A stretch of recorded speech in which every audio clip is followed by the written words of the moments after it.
Performance Squad. This is Coach Riley here with Riley Performance, and we are back with another video.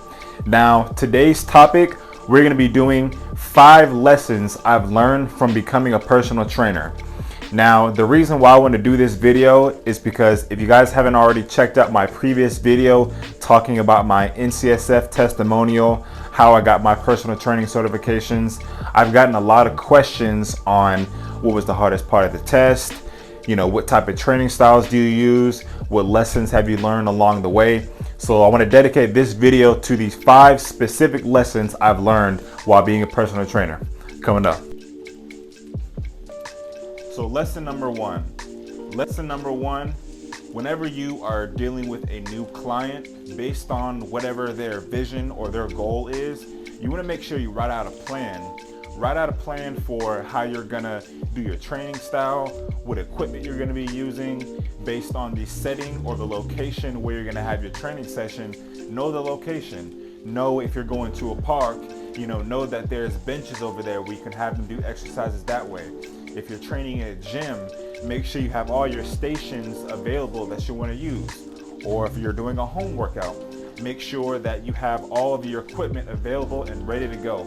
This is going to shave off a lot of time trying to figure it out, and this is going to be a lot more professional when you're dealing with clients. Lesson number 2, understanding the type of client that you're going to be training. So what I mean by this is whenever you do your assessments where you're basically getting to know the client, understanding their goals, their needs, you want to ask them questions about their lifestyle that could potentially get in the way of whatever their vision and goal is. So ask them questions like, would you be able to give up a certain type of lifestyle to reach your goal? Are you willing to work extra harder in the gym to reach your goal? So you want to ask them questions about whatever it is their goal is. Ask them questions that could potentially get in the way and making sure that they understand what it's going to take to get there. Lesson number 3, gathering as much applicable, valuable information to your client. Now, the reason why I said this was a lesson for me was because there were certain situations based on the type of client I was training, whether that's someone who's an athlete, a power lifter, or someone who's a long distance runner, I would have to detail the exercise or the workout to that specific client's needs and goals.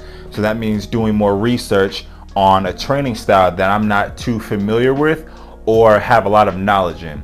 So that's why it's important on your off days when you have new clients, you look up on certain things, see what type of diseases they have, see what type of deficiencies they have, and see if you can find a corrective exercise or a counter to whatever it is that they're asking of you. Lesson number 4, creating your own unique style of training. Now, this is a big one for me. Obviously, I'm in a home setup here, but as you guys can see, I have a circuit setup. So it doesn't really matter what type of training and what environment you're in. You always want to make it creative and enjoyable for the client. Now, whether you're in a gym, maybe switch up the movements, switch up the range of motion, maybe change the weights out here and there. Too many times I've seen where as a trainer we try to follow the exact path of other trainers in the gym just doing basic movements, but you want to understand that you want to make the workouts attainable and also enjoyable for the client so that they feel that they're getting exactly what they're paying for. The 5th and final lesson I've learned from becoming a personal trainer is learning to trust yourself. Right? So too many times we get a little hesitant, including myself. When I was training my first 1 and 2 clients here, I was trying to basically apply the knowledge that I studied out of the book, and now I have to put it into practice when dealing with somebody. And those are 2 different things. You want to translate whatever you have in your brain into a practical, challenge, right? So the thing is, you want to trust that the movements that you're doing, the exercises that you implemented, that creative, right, is going to get this client to whatever it is they need to get to. You want to make sure that you really believe that, okay, I know what I'm doing. I'm going to implement this style of workouts. Yeah, it's not the norm like all the other trainers, but this is how I do it. This is my creative vision on how I see this client progressing.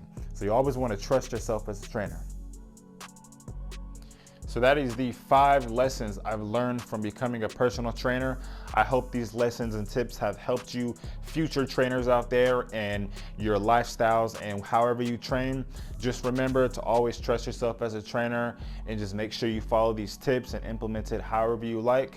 Because at the end of the day, us trainers gotta stay fit too. Ooh man, I gotta get you one of these right here. Raleigh Performance. I'm out.